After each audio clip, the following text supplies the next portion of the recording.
My wife Amanda was very beautiful. She had dark skin, black hair, a thin waist, and her eyes were simply gorgeous. My wife looked like Esmeralda from the Walt Disney cartoon. Things were going well for us. After we got married, we moved to live in the country. We bought ourselves a house, set up a little garden. I began to hear an unpleasant laughter outside our house every morning. The laughter was quiet and unnatural. I had never heard people laugh like that. As time went on, I began to notice that my wife was becoming very sad more and more often. I could see the longing in her eyes. She would stare at one point on the wall and think about something. My wife did not respond to my questions. I decided that Amanda was just bored. Maybe she missed her parents and friends who had stayed in town. But then everything changed abruptly. Amanda suddenly became cheerful. She started making friends with the local girls, and they went for walks together on the riverbank or in the woods all the time. In the evenings Amanda would laugh mysteriously, but she would not tell me the reason for her merriment. She didn't answer my questions either, but she could look at me very sharply, the way captive soldiers look at their enemies. I felt an inward fear after that look from my wife. Then the strangest thing began. Every night two of Amanda's friends, Catherine and Lizzie, started coming over. They went out together and didn't show up until morning. I suspected my wife of cheating at first, but I found out that they were going out alone, since all the men in our village were just as confused about what was going on. Lizzie and Catherine's brothers and fathers didn't know anything about the situation either. All we knew was that my wife and her friends would go to the riverbank and sit there until morning. There were times when they could just disappear and only reappear at dawn as well. During the day Amanda was the perfect wife. She kept our house clean, cooked lunch and dinner, even performed her marital duties regularly, but she did it like a robot, without affection or love, just silently having sex with me. As I learned, Lizzie and Catherine behaved the same way with their spouses. I decided to meet with Lizzie and Catherine's spouses to figure out our common problem. We met, had drinks, and began discussing the situation with our wives. We were very concerned that our wives had become like strangers to us. So we decided to follow up with them. That same evening Amanda was very anxious, walking around the house all the time, looking in the window a lot, and running out on the porch of the house. At midnight I heard someone quietly scratching at our window. My wife immediately ran out. I quietly followed Amanda. On the way, I met Catherine's husband, Jack. Lizzie's husband Harry was gone.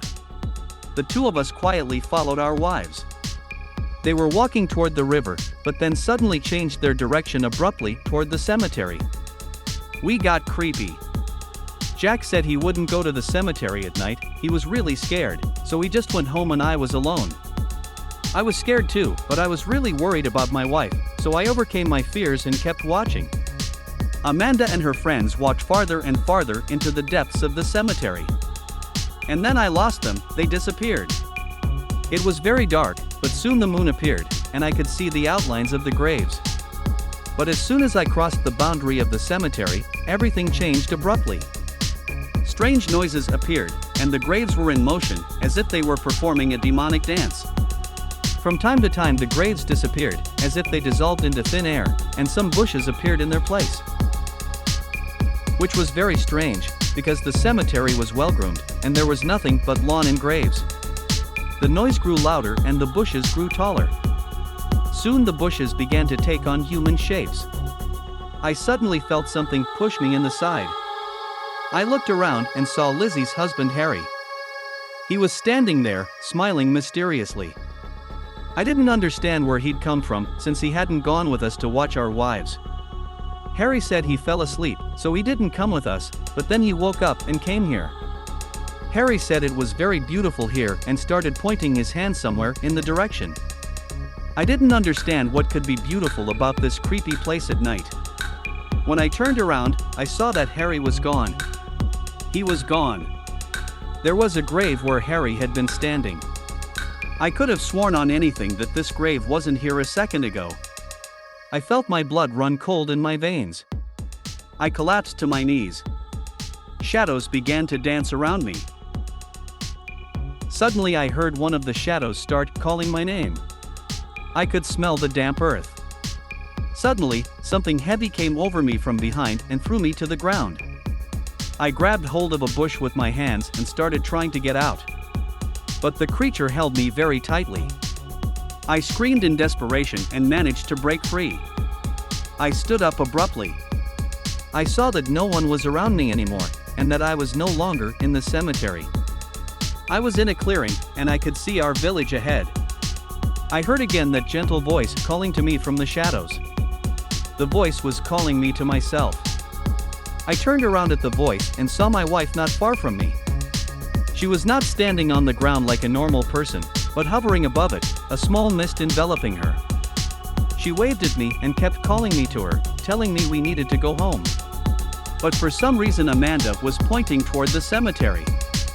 I ran toward her, but suddenly I felt a sharp pain in my leg. I saw Harry standing on all fours, tearing at my pant leg like a dog, biting my leg with his teeth. His eyes were flashing like lightning. Harry was foaming at the mouth. I screamed in horror and kicked Harry with my free foot, whereupon I ran forward toward my wife. Amanda's silhouette was melting into the fog. I turned back and saw Harry sitting on the ground and waving to me as if to say goodbye. I tried to run very fast, but the faster I ran, the longer the silhouette of my wife got away from me. My strength ran out, I fell to the ground and immediately felt something pulling me down, as if I were being sucked into a swamp.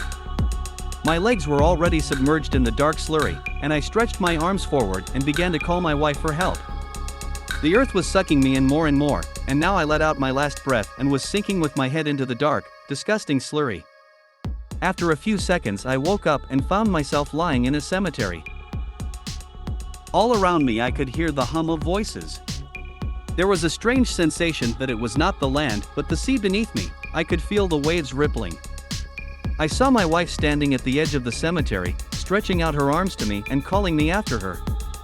Suddenly I heard a loud, eerie voice over my head, ordering me to get out of here. I suddenly felt the strength to get up and run. I quickly crossed the boundary of the cemetery and fell at Amanda's feet. My wife looked at me affectionately for the first time in a long time and gently touched my cheek with her hand. An affectionate voice sounded in my head, telling me to go home. I replied to that voice that I was not leaving without my wife. Amanda suddenly looked at me angrily, her face contorted in a convulsion. She took a step back and started walking toward the cemetery with her back to me. I yelled for Amanda to stop, but my wife kept walking toward the cemetery. Barely crossing the cemetery line, Amanda vanished into thin air. It had already dawned. I heard an eerie laugh. I already knew who it belonged to. I looked back and saw Harry a few feet away from me. This time he looked like his usual self. He didn't have the animal grin or the burning eyes.